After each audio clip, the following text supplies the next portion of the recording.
La saison 2 de Mercredi s'est terminée, et nous sommes tous impatients de savoir ce qui nous attend dans l'avenir de la série. Que verrons-nous dans la saison 3? Enid reviendra-t-elle? Ce sont des questions auxquelles nous allons répondre. Aujourd'hui, dans Charlie et Tal, nous ferons une analyse de ce qui se passera dans la saison 3 de Mercredi. Nous examinerons toutes les informations disponibles, et je vous présenterai plusieurs théories intéressantes. Prêts? Commençons!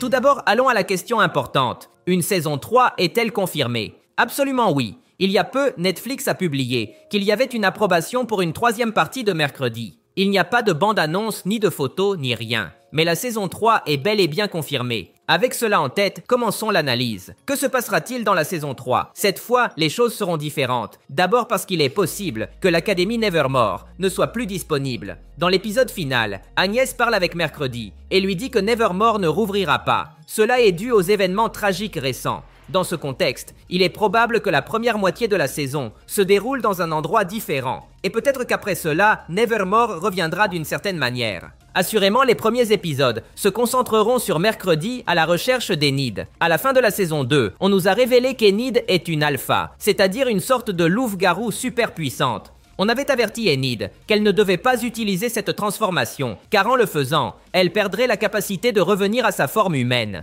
Enid a désobéi à cet ordre pour sauver Mercredi. Cela a causé qu'elle perde le contrôle, et qu'elle s'enfuit très loin sous sa forme de loup.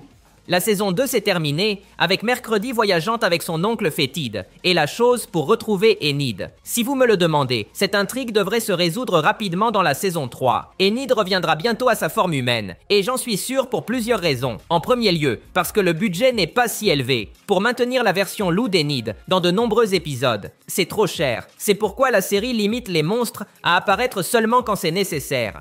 Une autre raison est qu'Enid est un personnage trop populaire dans la série. Nous voulons tous la voir à l'écran, donc il serait illogique de la maintenir sous forme de loup trop longtemps.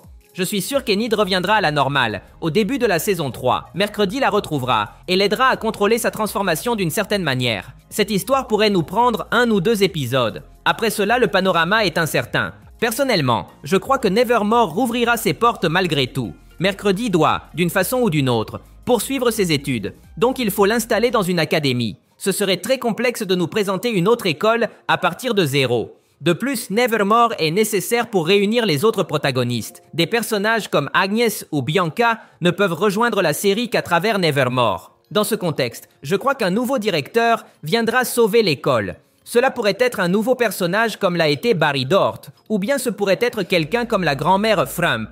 Elle a les ressources et les connaissances pour continuer l'école.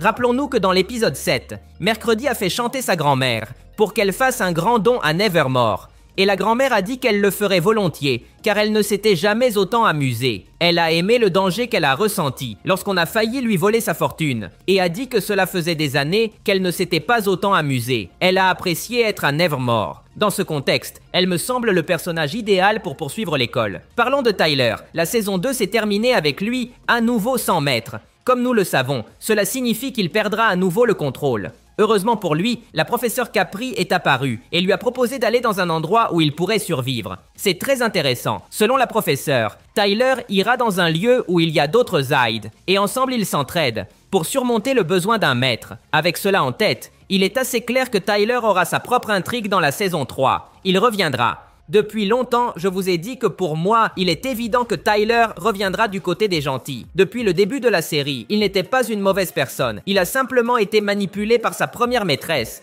pour commettre des meurtres. Mercredi le sait aussi. C'est pourquoi à la fin de la saison, elle ne l'a pas décapité quand elle en a eu l'occasion. Elle ne l'admet pas. Mais au fond, elle sait que Tyler est une bonne personne. Et c'est pour cela qu'elle ne l'a pas éliminé. La série plante la graine pour la rédemption de Tyler. Je suis sûr que dans la saison 3, nous le verrons contrôler ses pouvoirs et soutenir Mercredi d'une certaine manière. La possibilité d'une romance entre eux existe encore, mais rien n'est sûr.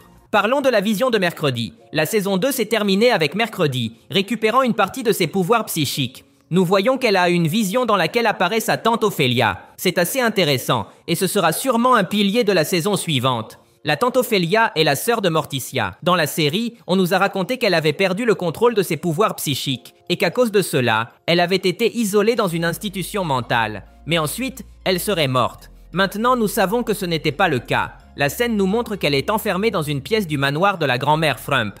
C'est assez intéressant. De plus, Ophelia écrit un message qui dit « Mercredi doit mourir ». Rappelons que Ophelia a des pouvoirs similaires à ceux de Mercredi, donc elle peut voir l'avenir. Dans ce contexte, il est assez clair qu'elle a vu quelque chose de terrible dans l'avenir et que Mercredi en est la cause. C'est pourquoi elle demande sa mort. La saison 3 nous montrera Mercredi affrontant cette prophétie. En fait, si l'on y pense un peu, la saison 2 nous a déjà montré un peu de cette idée. Mercredi a été la cause de plusieurs désastres dans les épisodes récents. Elle a causé l'évasion de Tyler et plusieurs autres problèmes. Tout cela à cause de son obsession de contrôler le destin. La saison 3 pourrait porter cela à un nouveau niveau et nous montrer les conséquences des actes de Mercredi. Ce serait assez intéressant de voir un affrontement entre Mercredi et Ophelia, deux femmes avec des pouvoirs similaires, essayant de changer l'avenir. Dans ce contexte, la saison 3 pourrait être la plus ambitieuse de la franchise. L'équipe de Mercredi est au complet, avec l'incorporation d'Agnes. Elle s'est montrée extrêmement utile, et son retour est plus que sûr. Mercredi a beaucoup mûri, et elle récupère ses pouvoirs psychiques. Quant à Enid, on nous a confirmé qu'elle est une alpha, une louve-garou extrêmement puissante. Autrement dit, l'équipe de Mercredi est à un niveau assez élevé. Nous avons besoin d'un rival de haut niveau pour que la saison 3 se termine en apothéose. Il n'y a pas de confirmation d'une 4e saison, donc il est possible que la saison 3 soit la dernière. Cela ne serait pas étrange, puisque l'actrice Jenna Ortega se concentre dernièrement sur des projets cinématographiques qui ont affecté sa participation sur Netflix. Elle veut se consacrer au cinéma et aux projets de films. De plus, sur Netflix, les saisons des séries mettent beaucoup de temps à arriver. Entre la saison 1 et la saison 2, il s'est écoulé 3 ans. Donc il faudra attendre au minimum 3 ans de plus pour la saison 3. Actuellement, Jenna Ortega a 23 ans. Cela veut dire qu'elle en aura 26 pour la prochaine saison. C'est un âge un peu avancé pour continuer à interpréter une adolescente. Avec tout ce contexte, je suis presque sûr que la saison 3 sera la fin de la série. En plus de ce qui précède, nous verrons sûrement plus sur le passé de la famille Addams. Dans cette saison, on nous a surpris en expliquant l'origine de la chose. On nous a révélé qu'il faisait partie du corps d'Isaac Knight, mais qu'il s'en était accidentellement séparé et qu'il avait fini avec la famille Addams. Cette origine était extrêmement intéressante et a donné beaucoup de profondeur à son personnage. Je crois que la série peut facilement faire la même chose avec d'autres membres de la famille. Par exemple, Lurch, le majordome. Il serait très intéressant qu'on nous donne une explication approfondie sur son origine. De plus, il y a d'autres personnages qui n'ont pas encore fait leur apparition. Par exemple, le cousin machin, qui dans les séries originales était une masse de cheveux ambulante. Je crois que la série a déjà suffisamment de parcours et peut montrer des personnages comme celui-ci sans aucun problème. Ce serait le chemin logique pour la saison 3. Depuis le début, la série s'est efforcée d'explorer en profondeur l'origine de la famille Addams et s'est concentrée à leur donner de l'espace pour se développer. Il est logique que cela continue dans la saison 3, avec de nouveaux personnages. C'est tout pour aujourd'hui. Si vous avez aimé la vidéo, cela m'aiderait beaucoup que vous laissiez un like. Ce serait légendaire. De plus, n'oubliez pas de vous abonner pour voir plus de vidéos comme celle-ci. Merci de m'avoir écouté. Je m'appelle Charlie et on se voit dans le futur.